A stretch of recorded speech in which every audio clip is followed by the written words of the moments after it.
Why Hiruzen is the most useless Hokage. Hiruzen Sarutobi, the third Hokage, is known as the god of Shinobi for his power and a wide understanding of the Jutsu.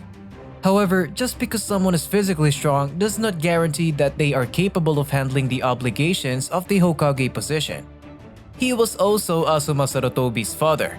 He headed his own squad of academy graduates, Jiraiya, Orochimaru, and Tsunade, who subsequently became known as the Sannin. When we discuss this character in the Naruto series, it is usually in good thoughts. Hiruzen seems to be thoughtful and caring to people's thoughts and emotions, especially when he has to address complicated issues. However, just because of these characteristics that he had, some of his actions were considered the worst that ended up in numerous tragedies, which ultimately made him the worst and useless Hokage. Many disasters occurred as a result of Hiruzen's inability to handle particular circumstances effectively. But before we get into all of that and know what it was that made Hiruzen a bad Hokage, let us first know what is a Hokage and what is their primary role in the Naruto world. In the Naruto universe, the Hokage is the most significant job in the town of Konoha.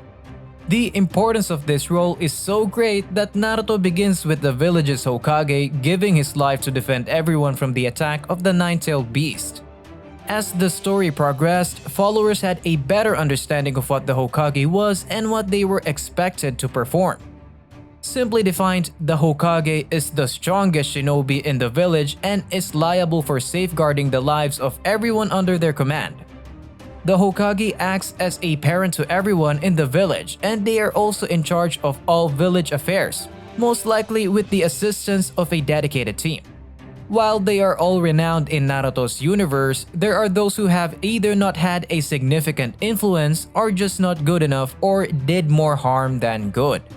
The same applies to Hiruzen because he could perform these jobs well. This is nothing but sad knowing that one has all the power yet still doesn't know how to use it properly. And talking about the act as a parent thing that we said earlier, Hiruzen was never great at this task too, and we all know how he screwed over Naruto and how he had to face all of his childhood trauma just because of Hiruzen. It is also the reason why Hiruzen Sarutobi is a divisive figure in the Naruto universe, with fans torn between liking or not liking him. While many of his policies caused others to suffer, he was also a loving leader who cared profoundly about his people. Hiruzen cared for Naruto after his parents died, but he also allowed him to be mocked. We all are aware of the request that Kushina made to Hiruzen to look after her son, but he was usually missing from Naruto's childhood, and while he evidently cared for the young ninja, his feeling of responsibility stretched only as far as providing a monthly living allowance. Instead of being treated as the son of the village heroes, Naruto was disregarded and mistreated. Though Hiruzen had his reasons for concealing Naruto's identity, one cannot help but notice that his tragic childhood is the result of Hiruzen's decisions. But why didn't Hiruzen adopt Naruto? The fact that Naruto was the Jinchuriki was supposed to be kept secret, but the rest of the villagers remained unfriendly to him. Hiruzen went to great lengths to conceal Naruto's true identity, including giving him Kushina's surname rather than Minato's. The Hokage feared that the person who coordinated the attack on Konoha by releasing Kurama would return to find Naruto one day. Furthermore, the neighboring villages had been coveting the power of the nine-tailed beast for decades, and as a result, Hiruzen decided it would be best for him not to raise or adopt Naruto. And he also refused to allow another family to adopt the boy for the same reason. Although it was reasonable to shield Naruto from outside hazards, there was no reason to force him to grow up alone. Does that make him responsible for Naruto's tragic childhood?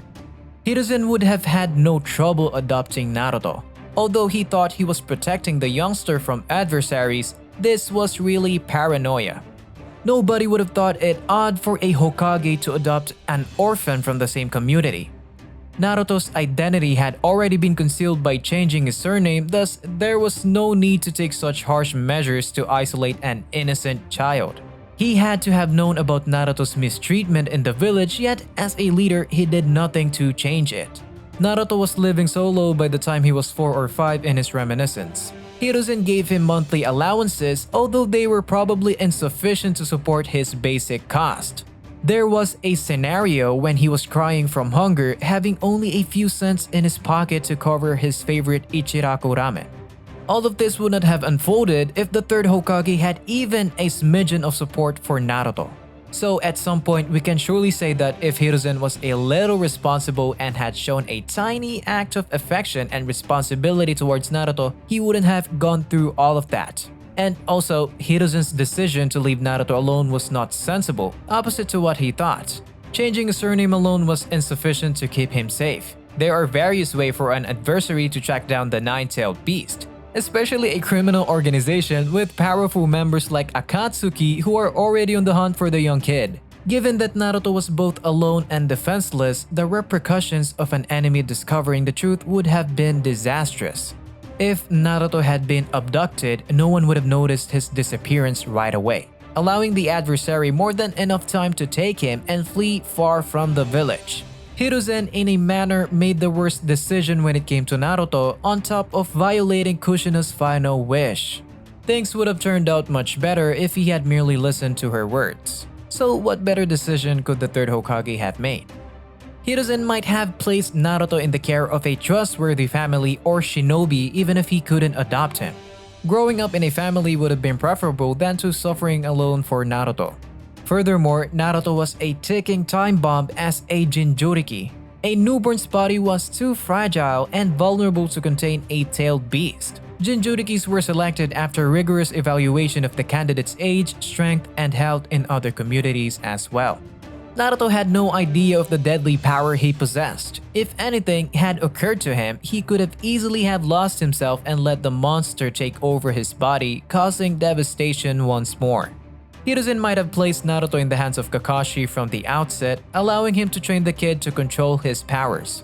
Knowing Kakashi was not only a gifted shinobi but also devoted to Minato and Kushina, he would have trained Naruto from a young age and spared him the humiliation of failure.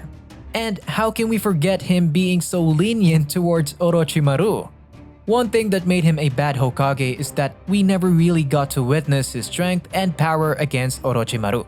There were times when Hiruzen could have used his powers against Orochimaru to stop him from his evil doings, but he didn't. Allowing Orochimaru to depart after finding he was orchestrating the mass kidnappings of Konoha proved to be one of Hiruzen's worst blunders.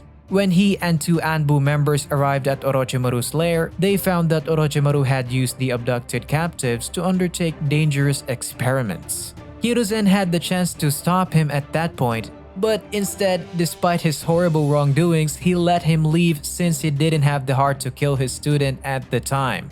This eventually led to Orochimaru plotting to wipe out Konoha. Hiruzen has selected Orochimaru as one of 3 teenage ninjas to instruct. Hiruzen recognized himself in Orochimaru, and as a child, Orochimaru exhibited much of the intellect and resourcefulness that made Hiruzen famous. Hiruzen proceeded to train the young guy despite the darkness within him. Hiruzen would recognize that Orochimaru would be an unsuitable Hokage heir. He could have saved the village a lot of trouble if he had recognized it sooner. During his battle against Orochimaru, Hiruzen swiftly realized that he wasn't going to win it, and things became much worse when the villain resurrected the first and second Hokage from the dead to assault him. We couldn't really see Hiruzen's strength here when he could have used it. But we also see that the first and second Hokage could not fight well against the third one when summoned by Orochimaru. Probably because they were dead and they were heavily nerfed when Orochimaru first summoned them. When Orochimaru originally used the reanimation jutsu, it was still not completed. Therefore, both the first and second Hokage were greatly nerfed and far from their initial potency. And although in this fight the third Hokage did overcome his feelings for his student and finally decided to stop him, he never managed to follow through and kill Orochimaru, but just sealing and injuring the arms of him at the cost of his own life. His death might be looked at as a sacrifice for the village, but it was the complete opposite. It was Hiruzen's own problem that he created with his own bare hands. His death was not for the village but resulted due to his own bad handling and passive decision making. He had plenty of chances to stop Orochimaru, but he didn't. He still didn't even completely kill Orochimaru at the end. Therefore, he didn't die because of someone else but because of his own ignorance. What are your thoughts on that? Let us know in the comments below, and do let us know what else from the Naruto series should we come up with for the next time. As always, if you enjoyed watching this video, then be sure to like it, hit the subscribe button, and turn the notifications on for more Naruto stories in the future. Take care and see you soon!